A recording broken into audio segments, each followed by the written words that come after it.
বিসমিল্লাহির রহমানির রহিম। সমস্ত প্রশংসা মহান আল্লাহর জন্য, যিনি আমাদের সৃষ্টি করেছেন এবং সঠিক পথ দেখিয়েছেন। প্রিয় ভাই ও বোনেরা, আজ আমি আপনাদের সামনে একটি শিক্ষীয় ঘটনা তুলে ধরব, যা আমাদের শিখায় আল্লাহর ওপর ভরসা করলে কখনো ক্ষতি হয় না।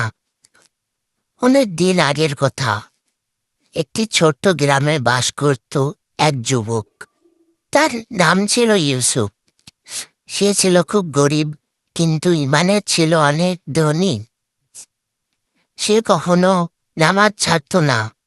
সব সময় বলতো, আল্লাহ আছেন, যিনি আমাকে সাহায্য করবেন। একদিন এক ধনী ব্যক্তি তাকে কাজ দিল। ইউসুফ তার বাগানে কাজ শুরু করল। একদিন কাজ করতে করতে সে মাটির নিচে একটি বাক্স পেল। বাক্স খুলে দেখে সোনা আর রূপা ভর্তি। তখন তার মনে প্রশ্ন এলো, আমি যদি এটা নিয়ে নিই, কেউ জানবে না? কিন্তু পরোক্ষেই তার ঈমান জেগে উঠল। সে বলল, না, আল্লাহ সব দেখছেন, এটা আমার নয়। প্রিয় দর্শক, এই জায়গাটায় আমাদের পরীক্ষা। আমরা কি গোপনে পাপ থেকে বাঁচতে পারি? ইউসুফ সেই ধন লোকায়নি, সে তা মালিকের কাছে ফিরিয়ে দিল। ধনী ব্যক্তি অবাক হয়ে গেল। সে বলল, তুমি চাইলে এগুলো নিজের করে নিতে পারতে। তারপর সে ইউসুফকে বলল, তোমার সততার জন্য আমি এই সম্পদের অর্ধেক তোমাকে দিচ্ছি। ইউসুফ কেঁদে ফেলল। সে বলল, আমি শুধু আল্লাহ সন্তুষ্টির জন্য এটা করেছি।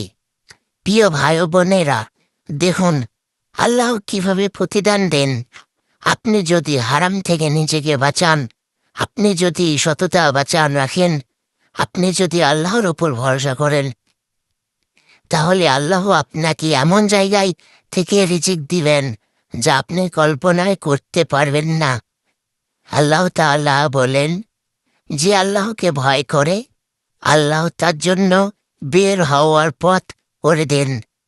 তাই আসুন আমরা প্রতিজ্ঞা করি, আমরা সব সময় সত্য কথা বলবো, হারাম থেকে দূর থাকব এবং আল্লাহর ওপর পূর্ণ ভরসা রাখব। হে আল্লাহ, আমাদেরকে সৎ পথে চলার তৌফিক দান করুন। আমাদেরকে অন্তর থেকে পরিবর্তন করুন। আমাদেরকে হালাল রিজিক দান করুন। আমিন। আসসালামু আলাইকুম ওয়া রাহমাতুল্লাহি ওয়া বারাকাতুহু। ভিডিওটি ভালো লাগলে একটা লাইক করে চ্যানেলটি সাবস্ক্রাইব করে রাখুন। আবার দেখা হবে পরের ভিডিওতে। আল্লাহ হাফেজ, ভালো থাকেন।